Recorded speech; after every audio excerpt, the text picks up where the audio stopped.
नमस्कार मैत्रिणींनो, सर्वांना श्री स्वामी समर्थ संगीता क्रिएशन्समध्ये तुम्हा सर्वांचं खूप खूप स्वागत आहे। चला तर आज आपण पाहणार आहोत साडीला पिको फॉल करण्याची सगळ्यात सोपी पद्धत। आता साडीला पिको फॉल करताना पिको सरळ येणं खूप गरजेचं असतं। त्यासाठी साडीचं सरळ कटिंग होणंही तितकंच महत्त्वाचं असतं।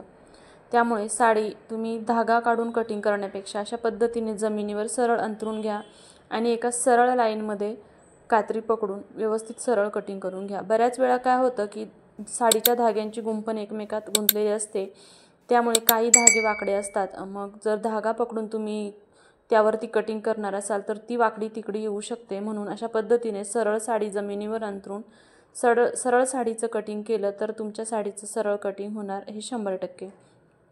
तर इथे पहा मी सरळ साडीचं कटिंग करून घेते आणि दोन्ही बाजूने आपण अशाच पद्धतीने सरळ कटिंग करून घ्यायचं आहे।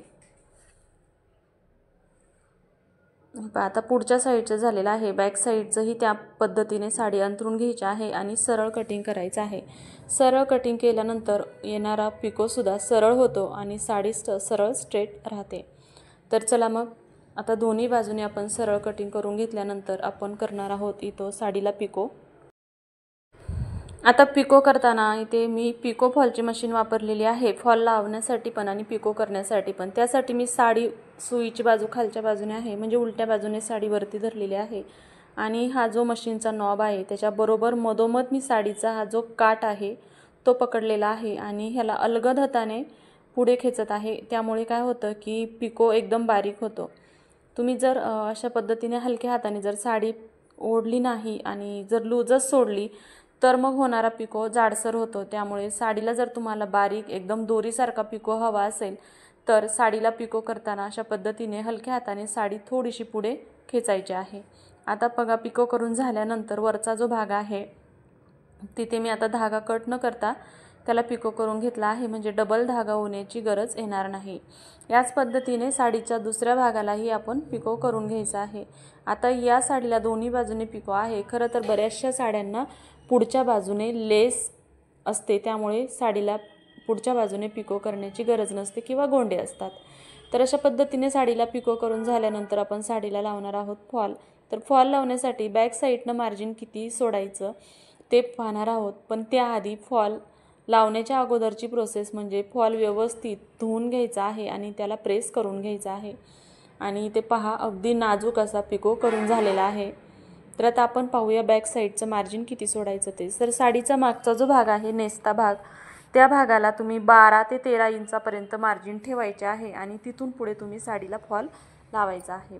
साडीला फॉल लावताना बऱ्याच जणी हात शिलाई करूनही फॉल लावतात, पण माझ्या माहितीप्रमाणे साडीला जर तुम्ही पिको करून खालच्या बाजूने म्हणजे निऱ्यांच्या खालच्या किनारीला जर फॉल लावला तर साडी फाटते पण फॉल निघत नाही। पण जर हात शिलाई केलेली असेल तर बऱ्याच वेळा कुठेतरी अडकलं किंवा पैंजणामध्ये जरी धागा अडकला तर पूर्ण फॉल खालच्या बाजूने निघून येतो। तर ते होऊ नये म्हणून खालच्या बाजूने साडीला नेहमी पिकोच करून घ्यायचा आहे। पिको करताना अर्धा इंच फॉल थोडासा दुमडून घ्यायचा आहे आणि एकदम साडीच्या काठावरती फॉलचा काठ येईल अशा पद्धतीने फॉल ठेवायचा आहे आणि थोडं थोडं करत साडी व्यवस्थित सेट करत पूर्ण साडीला फॉल पिकोच्या मदतीने जोडून घ्यायचा आहे। आणि तुम्हाला जर आवडत नसेल, कारण बऱ्याच मैत्रिणी म्हणतात की तो काचतो वगैरे, तर मग तुम्ही इथे हात शिलाई केली तरी चालतं। तर चला अशा पद्धतीने पूर्ण साडीला फॉल जोडून घेत असताना दुसऱ्या बाजूने आल्यानंतर पुन्हा अर्धा इंच फॉल आतमध्ये दुमडून घ्यायचा आहे आणि शिलाई मारून घ्यायची आहे। तर हे अशा पद्धतीने मी इथे अर्धा इंच फॉल दुमडून घेतलेला आहे आणि यावरती पिको करून घेतलेला आहे। हे अशा पद्धतीने अगदी सुंदर असा फॉल आपला साडीला पिकोच्या मदतीने जोडून झालेला आहे। आता आपण करणार आहोत हात शिलाई। हात शिलाई करण्यासाठी तुम्ही साडी जमिनीवर सरळ अंतरून घेऊ शकता किंवा पाटावरती ठेवूनही तुम्ही फॉल हात शिलाई करू शकता किंवा मग तुम्ही सरळ मशीनवरती ठेवूनही फॉल हात शिलाई करू शकता। आता मी इथे तुम्हाला मशीनवरती ठेवूनच फॉल हात शिलाई करून दाखवणार आहे।